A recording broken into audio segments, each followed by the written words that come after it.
कपिल जी, मैं आपको धन्यवाद देता हूं और ये फिल्म बनाने के लिए, ये वेब सीरीज बनाने के लिए बहुत बहुत धन्यवाद।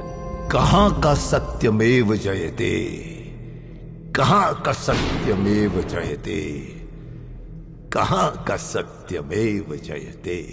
सुप्रीम कोर्ट के जजेस, हाई कोर्ट के जजेस जरूर इसको देखें और आत्मचिंतन करें कि भारत की न्याय प्रणाली कहां पहुंच गई है।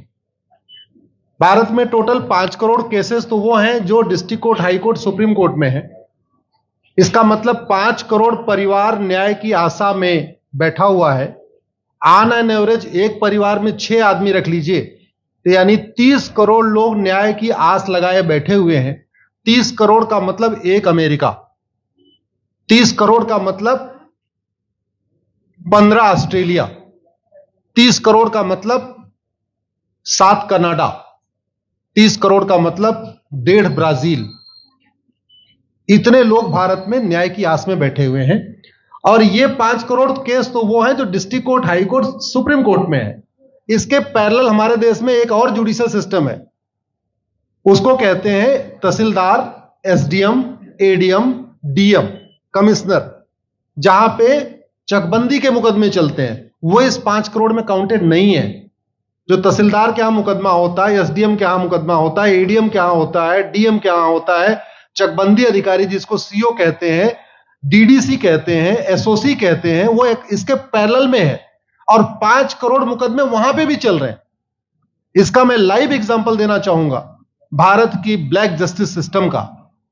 1985 में जौनपुर में एक 10 बीघे जमीन का मुकदमा शुरू हुआ था। अभी वो सबसे नीचे पायदान पे है, जिसको कहते हैं चकबंदी अधिकारी। 1985 में मुकदमा शुरू हुआ, 2023 आ गया, लगभग 37 साल बीत चुके। 37 साल में यह नहीं तय हो पाया कि असली विल कौन सी है। 2 लोगों ने क्लेम किया, वो कह रहे हैं मुझे विल मिली है, वो कह रहे हैं मुझे विल मिली है। 37 साल में यह नहीं डिसाइड हो पाया असली विल किसकी है। अगर मान लीजिए आज डिसाइड हो जाए तो सीओ के बाद एसओसी, एसओसी के बाद डीडीसी, डीडीसी के बाद हाई कोर्ट, हाई कोर्ट के बाद सुप्रीम कोर्ट, यानी अभी 35 साल और लगेगा, 70 साल लगेगा। सेकंड जनरेशन मुकदमा लड़ रही है, ऑलरेडी सेकंड जनरेशन मुकदमा लड़ रही है और इसी स्पीड से काम हुआ तो मुझे लगता है थर्ड जनरेशन आके मुकदमा तब जाके सुप्रीम कोर्ट पहुंचेगा। दूसरा एग्जांपल, एक ग्लेरिंग एग्जांपल आपको देता हूं। 1971 के वॉर में पाकिस्तान में बम फेंकने वाले, पाकिस्तान के फौजियों के बहुत सारे बैंकर तोड़ने वाले एक कर्नल कबोत्रा है, पंचकुला में रहते हैं। दुश्मनों को उन्होंने दांत तोड़ दिए। आज 2000 से उनके मकान पे किसी ने कब्जा किया हुआ है। 2023 आ चुका है, 23 साल में वो अपने मकान को नहीं छुड़ा पाए। अभी मामला पंचकुला की डिस्ट्रिक्ट कोर्ट में है, उसके बाद चंडीगढ़ हाई कोर्ट जाएगा, फिर सुप्रीम कोर्ट जाएगा। तो 23 साल में वो सबसे नीचे पायदान पे है। वास्तविकता यह है, अंग्रेज चले गए, अंग्रेजी कानून यहीं छोड़ गए, अंग्रेजी व्यवस्था यहीं छोड़ गए। यह व्यवस्था भारत में न्याय देने के लिए नहीं बनी थी। यह जो न्यायिक जुडिशियल सिस्टम था भारत में जो बनाया गया, वो केवल और केवल भारत को लूटने बांटने के लिए बनाया गया था।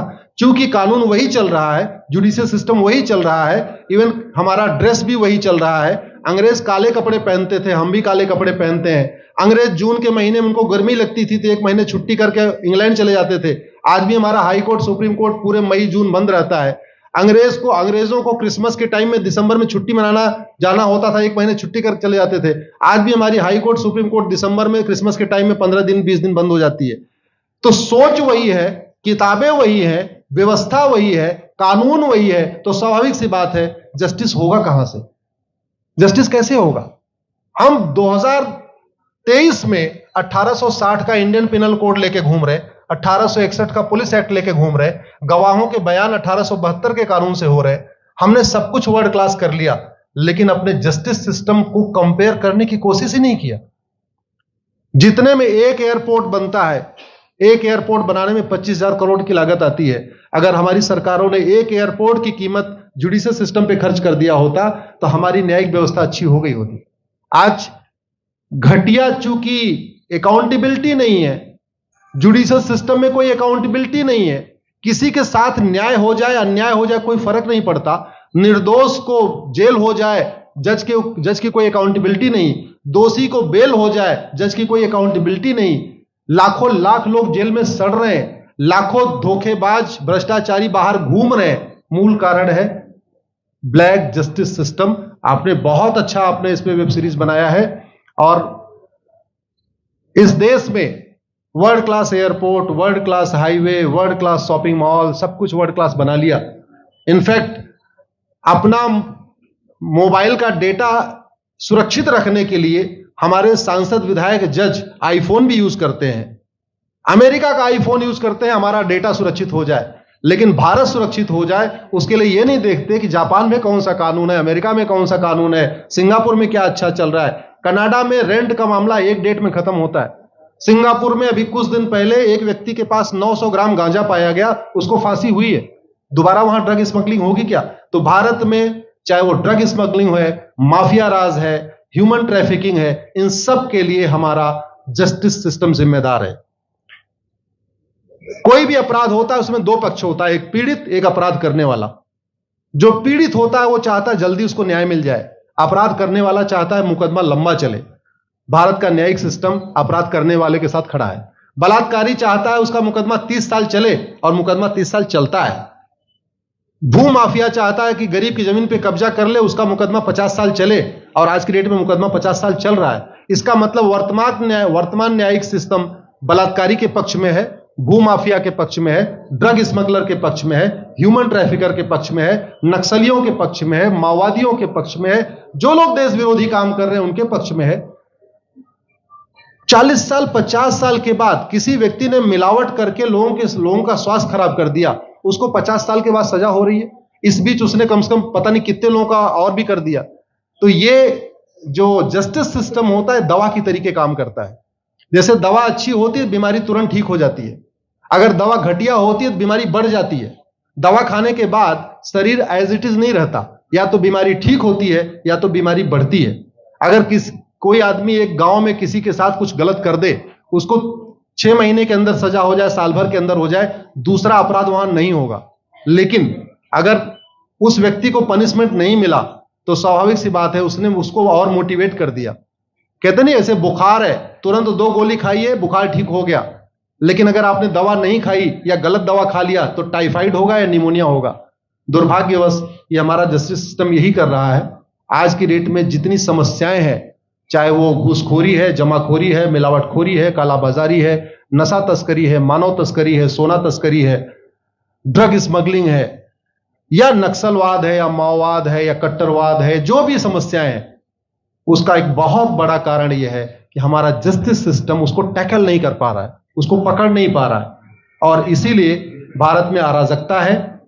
मैं तो इतने जानता हूं, ऐसी कोई बीमारी नहीं जिसकी कोई दवाई नहीं, ऐसी कोई समस्या नहीं जिसका कोई समाधान नहीं।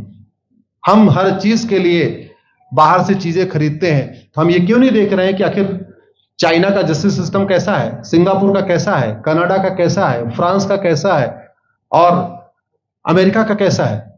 हम क्यों नहीं बेस्ट प्रैक्टिसेस उनकी अडॉप्ट कर लेते। दुनिया के कई देशों ने नार्को पॉलीग्राफ ब्रेन मैपिंग कानून बना दिया। मेरी बहन दीपिका नारायण बैठी हुई है, ये लगातार फॉल्स केसेस के खिलाफ, इनको मैं देखता रहता हूं, एक्टिव रहती है। एक कानून बन जाए नार्को पॉलीग्राफ ब्रेन मैपिंग, और कंप्लेन पे अंडरटेकिंग ले लिया जाए कि जो कुछ मैं शिकायत कर रहा हूं इसके लिए मैं अपना नार्को पॉलीग्राफ ब्रेन मैपिंग कराने के लिए तैयार हूं, हजारों की संख्या में फेक केसेस खुद ही खत्म हो जाएंगे। आज की डेट में लोग जुडिशरी की लापरवाही के साथ साथ फर्जी केस से परेशान है, फर्जी गवाही से परेशान है, फर्जी एफआईआर से परेशान है, हजारों परिवार परेशान है। कई बार देखा गया कि जो फैमिली के केसेस होते हैं उसमें कितने सारे फेक केसेस भी आ रहे हैं। तो जो वास्तव में दोषी हैं उनको पनिशमेंट नहीं मिल पा रहा है, जो निर्दोष हैं उनके खिलाफ फर्जी केसेस हो रहे हैं। आज की डेट में गांव में एक दबंग अगर जमीन कब्जा कर लेता है, किसी की हिम्मत नहीं पड़ती उसके खिलाफ कोई गवाही दे दे। लोगों को अपनी जमीन छुड़ाने में 30 साल लड़ना पड़ रहा है, 35 साल लड़ना पड़ रहा है। अगर 30 साल 35 साल के बाद कक्कड़ जी उसको अपनी जमीन मिल भी गई तो उसके साथ न्याय कहां हुआ? 35 साल में उसका टाइम बर्बाद हो गया, 35 साल में उसका पैसा बर्बाद हो गया, 35 साल वो मेंटल ट्रॉमा में रहा, 35 साल उसने तारीख पे तारीख झेली है। और मैं तो डिस्ट्रिक्ट कोर्ट में कई बार जाके देखा, ऐसे परिवारों को देखता हूं जिनके पास बस से आने के लिए पैसा नहीं है, साइकिल से आते हैं। ऐसे परिवारों को देखता हूं जो चाय नहीं पी सकते अपने पैसे से, बेचारे घर से रोटी बांध के और अचार लेके आते हैं, लेकिन वहां मजबूरी में वकील को पैसा देते हैं।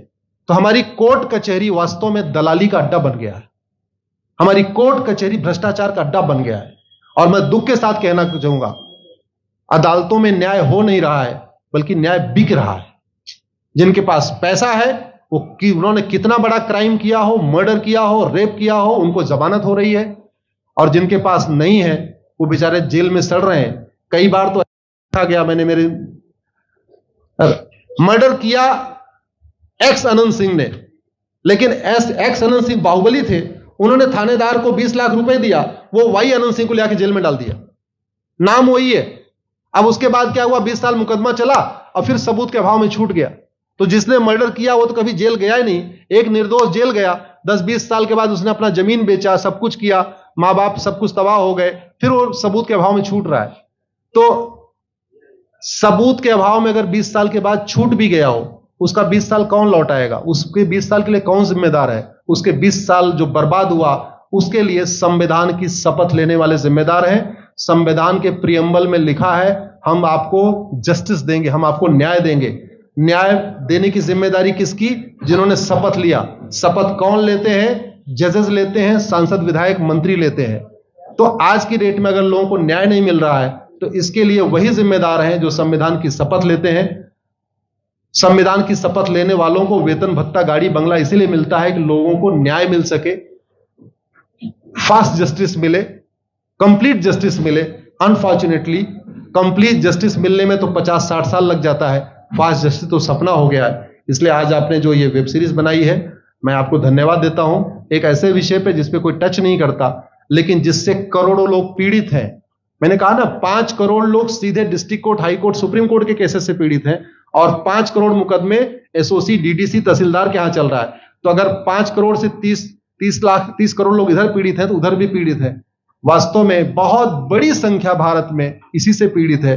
और अपराध, भ्रष्टाचार और जितनी भी अराजकता चल रही है, उसका मूल कारण भी यही है। जस्टिस सिस्टम अच्छा हो जाए, कानून सख्त हो जाए, कानून का खौफ पैदा हो जाए, न्यायपालिका का खौफ पैदा हो जाए, और ये थाने जो दलाली के अड्डे बन गए हैं, तहसील जो दलाली का अड्डा बन गया है, डिस्ट्रिक्ट कोर्ट जो कमीशन खोरी का अड्डा बन गया है, अगर इस पे कंट्रोल हो जाए तो वास्तव में भारत में फिर से राम राज्य आ सकता है।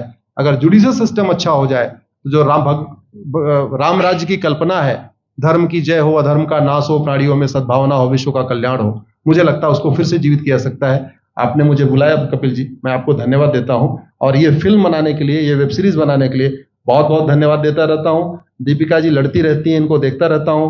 बहन नेहा जी आई हैं, ये अपने गानों से मुझे लगता है बहुत अच्छा आप लिखती हैं। और इसी तरीके से कड़वा सच आप लिखते रहिए, कड़वा सच गाते रहिए। लोग आज की डेट में, यंग जनरेशन कड़वा सच सुनना चाहती है। मीठे झूठ ने इस देश में शुगर, डायबिटीज पैदा कर दिया। भारत केवल लोग डायबिटीज से नहीं पीड़ित हैं, बल्कि हमारी व्यवस्था को डायबिटीज हो चुका है। और उस डायबिटीज को दूर करने के लिए नेहा राठौर जैसी बहनें जो सही बात कह रही हैं, दीपिका जी सही बात कह रही हैं, आप लोग जो है बहुत अच्छा काम कर रहे हैं। और आपने, कक्कड़ साहब, आपने बनाया वेब सीरीज, आपको विशेष आभार, धन्यवाद देता हूं।